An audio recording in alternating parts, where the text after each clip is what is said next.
উত্তর দিনাজপুর জেলার করণদিঘি ব্লকের অন্তর্গত বিক্রে উদ্যোক্তা তাপস দাস জানান, দাদুর ইচ্ছে ছিল বটগাছ এবং পিপল গাছের বিয়ে দেওয়ার, কিন্তু তিনি আজ এই পৃথিবীতে নেই। দাদুর স্বপ্ন পূরণ করতে উদ্যোগী হয়েছেন তাপস দাস।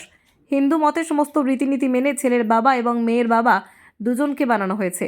মেয়ের বাবা বানানো হয়েছে সুব্রত বিশ্বাসকে এবং ছেলের বাবা বানানো হয়েছে ঋষি দাসকে।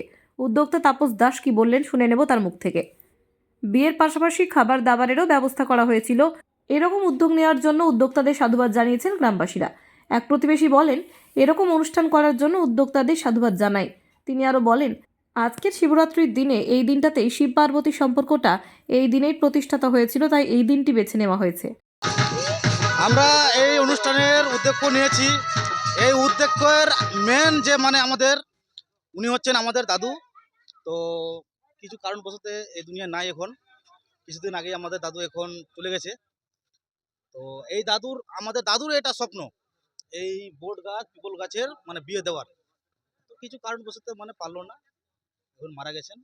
তাই এই উদ্যোগ নিয়েছি আমি আর ছেলের বাবা মেয়ের বাবা দুজনকেই আমরা বানাইছি। মেয়ের বাবার নাম হলো সুব্রত বিশ্বাস আর ছেলের বাবার নাম হলো ঋষি দাস। আর আমি হলাম উদ্যোগ নেওয়ার তাপস দাস। এই প্রোগ্রামটা প্রায় 20 বছর হয়ে গেল। হ্যাঁ, মেন উদ্দেশ্য এটাই যে আমাদের এখানে আমার দাদু আগে শিব পুজো করতো। তো শিব পুজো করার সাথে সাথে এখানে বট গাছ আছে, পিপল গাছ আছে। তারপর আমরা ভাবলা চিন্তা করে দেখলাম যে এখন একটা বিয়ে দিলে ভালো হতো। ওই জন্য আমরা একটা বিয়ে দিচ্ছি এখন।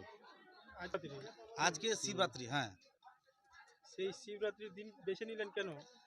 এই শিবরাত্রির দিনটা বেছে নিলাম কারণ হলো যে এই শিবরাত্রিতে শুনলাম যে এই শিব পার্বতীর নাকি বলে বিয়া। এই বিয়ের দিনে এই বোট পিপলকে বিয়ে দিলে খুব বলে দিনটা ভালো হয়। ওই জন্যই এটা দেওয়া। এটা একটা মাঙ্গলিক দিন। আপনার নাম কি? আমার নাম তাপস দাস। আপনি এই এই বিয়ের গ্রামবাসীর উদ্যোক্তা।